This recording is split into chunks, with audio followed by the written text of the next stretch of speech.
Vote আসলে রাজ্যে প্রধানমন্ত্রী নরেন্দ্র মোদীকে দেখা যায়। এদিকে রাজ্যের 100 দিনের কাজের টাকা ও আবাস যোজনার ঘরের টাকা আটকে রেখেছে কেন্দ্র সরকার। এর প্রতিবাদে জনসভার ডাক দিয়েছে মুখ্যমন্ত্রী ও অভিষেক বন্দ্যোপাধ্যায়। শনিবার ব্রিগেড জনসভাকে সামনে রেখে জলপাইগুড়িতে দেওয়াল লিখন ও ব্যানার টাঙানো কর্মসূচি গ্রহণ করল যুব তৃণমূলের প্রাক্তন জেলা সভাপতি তথা পুরসভার উপপ্রধান সৈকত চট্টোপাধ্যায়। এদিন থানা মোড়ে এক কর্মসূচির মধ্যে দিয়ে জনসভার প্রচারে নামে তৃণমূল।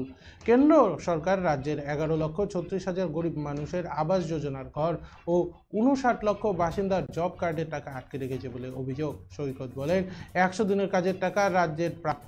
উত্তরপ্রদেশ, মধ্যপ্রদেশ ও গুজরাট সব থেকে বেশি 100 দিনের কাজের ভুয়ো জব রয়েছে সমীক্ষা অনুযায়ী, কিন্তু সেই সব রাজ্যে টাকা দেওয়া হয়েছে, কিন্তু আমাদের রাজ্যে সামান্য জব কার্ড ভুয়ো রয়েছে। আমাদের টাকা বন্ধ করে রাখা হচ্ছে। আবাস যোজনায় 40% রাজ্য এবং 60% কেন্দ্র সরকার দিয়ে থাকে। রাজ্য সরকার টাকা দিলেও কেন্দ্র সরকার দিচ্ছে না। এর প্রতিবাদে জনসভা হতে চলেছে বলে জানান তিনি।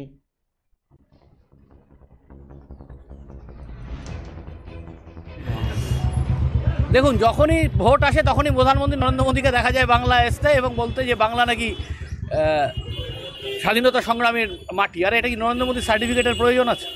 আজকে আপনারা দেখুন, বাংলার মানুষকে যারা সবচেয়ে বঞ্চনা করেছে বিজেপির নেতৃত্বে কেন্দ্রীয় সরকার।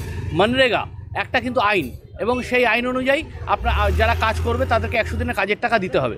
আজকে ইউটিলাইজেশন সার্টিফিকেট যারা সবচেয়ে দিতে পিছিয়ে রয়েছে উত্তরপ্রদেশ, মধ্যপ্রদেশ, গুজরাট, এবং যারা ভুয়ো জব কার্ড যাদের সবচেয়ে বেশি উত্তরপ্রদেশ, মধ্যপ্রদেশ, গুজরাট, তাদেরকে কিন্তু 100 দিনের কাজের টাকা দিয়েছে, কিন্তু বাংলাকে কাজের টাকা বঞ্চনা করেছে, যেখানে বাংলায় ভুয়ো জব কার্ডের সংখ্যা সবচেয়ে কম।